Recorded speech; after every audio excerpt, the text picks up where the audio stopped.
Oh, phone's ringing. Who's that? Unknown number. I thought Apple and AI was supposed to be screening those. Hello? Oh, hi JK. How you doing? It's JK Rowling on the phone. Wow, you're gonna bring that character back? Wow, I mean, I really didn't expect that. So, JK Rowling's on the phone and she's trying to use AI to help her write the 8th Harry Potter book and she wants me to help her.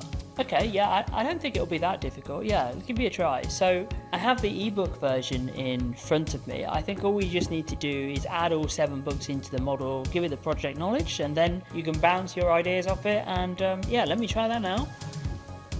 Okay, so ebook copies, trying to put them into Claude. Oh, yeah, it seems the context window and all the models is too small. Yeah, sorry JK, I guess you have to write the next one entirely by yourself.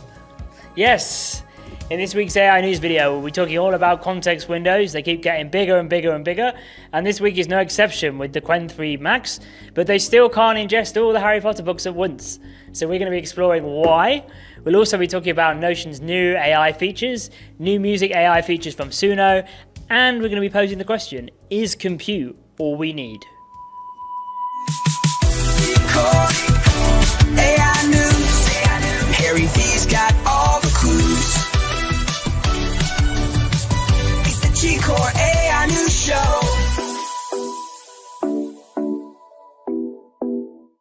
Now, today we're talking all about Qwen 3 Max. It's huge and it's out. It has over 1 trillion parameters and it was pre-trained on 36 trillion tokens. And crucially, the context window can be upgraded to 1 million tokens, though curiously, it isn't open source. According to the decoder, it was built for real-world software development and automation with major performance upgrades across the board. Now, I think this is important because Qwen seems to be designed for refactoring and helping developers debug large code bases and far more complex tasks.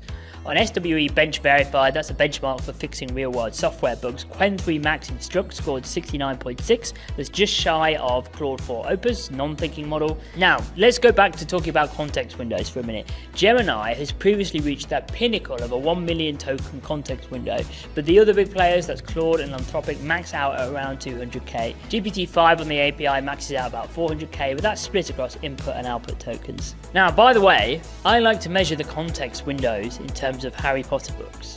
So let's break this down. 128k, which is the context window on the API of the old GPT-4, would get you around a Philosopher's Stone. The 272k input tokens of GPT-5 would get you a Philosopher's Stone and Chamber of Secrets. Claude Sonnet 4 would get you books 1 and 2. Gemini and Qwen 3 Max, which has just come out with its 1 million context window, would get you all the way to Order of the Phoenix and 940k tokens.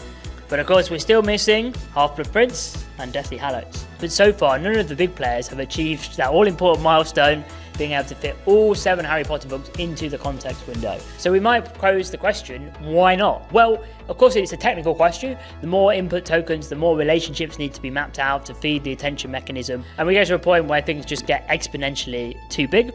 It's also, of course, a question of cost and compute power. Now, Google put out this really interesting paper in April last year. It's called Leave No Context Behind, Efficient Infinite Context Transformers with Infinite Attention. Bit of a mouthful, but here's what it proposed. A combination of regular attention for recent context with a compressive memory feature. So that's a compressed summary of the older context. Now, I actually think this is fundamentally flawed because we're still asking the models to make decisions about what relationships to compress and summarize and what to leave in the context window verbatim. And as you know, models don't always make the best decisions every time. Such is their nature. Now, the 2.5 Pro 2 million context window upgrade to Gemini has been coming soon for 6 months. It's been promised for a long time, but there's no clear timeline on when that's going to arrive. Now, obviously, for most use cases, RAG and contextual RAG are enough, but as we ask models to fix and refine more and more complex code bases, I see this limitation becoming a problem. Now remember, there's also a geopolitical dynamic here because obviously Alibaba is one of the leading AI players in China, and this comes hot off the heels of OpenAI upgrading Codex to integrate it with GPT-5 architecture like we covered last week.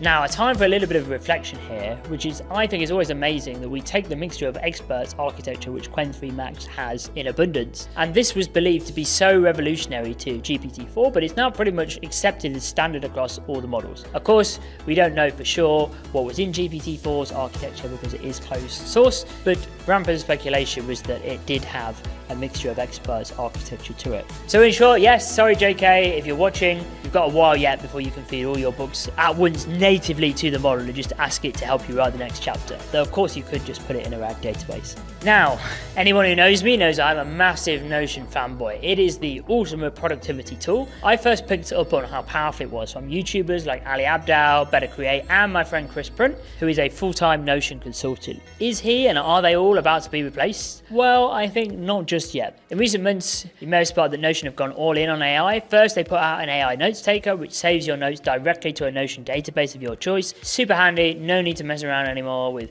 Zapier to fathom automations. And of course, it doesn't even participate in your call as a participant. It just records quietly in the background. Super cool. Then they put out a calendar to complete their ecosystem. And then after they put out the calendar, they then went all in on a mail client, which recently came out. I use that on my phone and on my computer.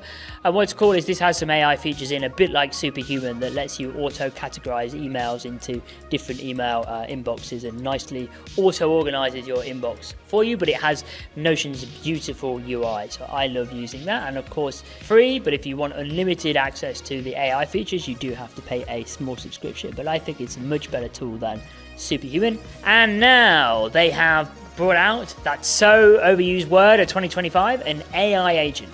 And it's very good and it's very powerful. You can at in any database you want, ask it to search websites, multiple databases at once if you want, and it will create new pages for you, summarize new databases, and it will even design you an entire system. So what's really interesting is this all seems like a fight back against MCP servers. So Notion are an official connector now to AI chatbots, and there are unofficial MCP servers for Notion floating around straight off the bat for ages. So you can simply tell Notion directly from Claude and now ChatGPT to read databases or to write to them and update them. You can also kind of use Notion as a database to extend your context window. So then the crucial question arrives with MCP servers was that did you even need Notion anymore? If you were just using it as a normal database and you were using ChatGPT or Claude as your front end. And you could, of course, go further than that and ask the question, are we moving towards a chatbot first interface for our operating systems, where we don't necessarily have a normal desktop anymore? We simply open up our computer and there is the chatbot and we can ask it what we want. I think what Notion have done with their AI agents is flip this argument around. So we can now argue that Notion is a far better platform for organizing chats and data than ChatGPT or Claude. And if it now has an AI agent embedded in it, maybe this becomes the central platform for interacting with AI. So as per the Decoder's reporting, Notion did have to roll out some security upgrades to counter prompt injection just after Notion Agents was released. But of course, this is a problem across LLMs, and we went into detail about it in last week's video. Now, you all know I love 11 Labs' new music feature, which composed our theme tune, and Suno have just launched version 5 of their AI music. Let's take a listen to some examples. This song was made with Suno version 5 using samples we recorded on the instruments you see in this video. Now, as much as this is super cool, Suno have a bit of a big problem at the moment, which is they are being sued for copyright infringement by all of the music labels under the sun. And just last week, part of the lawsuit was actually amended to include details of a so-called stream ripping from YouTube. So it'll be super interesting to see how this plays out, especially since 11 Labs, which although was later to the party, is actually trained on fully licensed data. Now, we can't wrap up without talking about the massive investment and partnership that NVIDIA and OpenAI have come to. If it's really true, as Sam Altman was telling us this week, that it's not attention that all we need, but compute, then it's fair to say we haven't seen anything yet. Off the back of NVIDIA's announcement that they intended to invest $100 billion in compute, we heard that OpenAI was going to start charging for new compute-heavy tasks soon. This means that as we go into 2026, AI is likely to reach new heights when it comes to tasks that it can do. Now, Altman, of course, predicted that with 10 gigawatts of compute, we might actually be able to cure cancer. And his vision, of course, for AGI is a super intelligent AI that can solve problems that humans never could. So perhaps next year we'll start to see the fruits of some of this labour starting to take shape. Now, all of this, of course, speaks to the massive economics of AI. A $100 billion investment suggests that both OpenAI and NVIDIA expect to see trillions in returns, and that's previously unheard of for private businesses so far. So we may well start to see the rise of the trillionaire or the multi-trillion dollar company, which is is super exciting. So I think that there are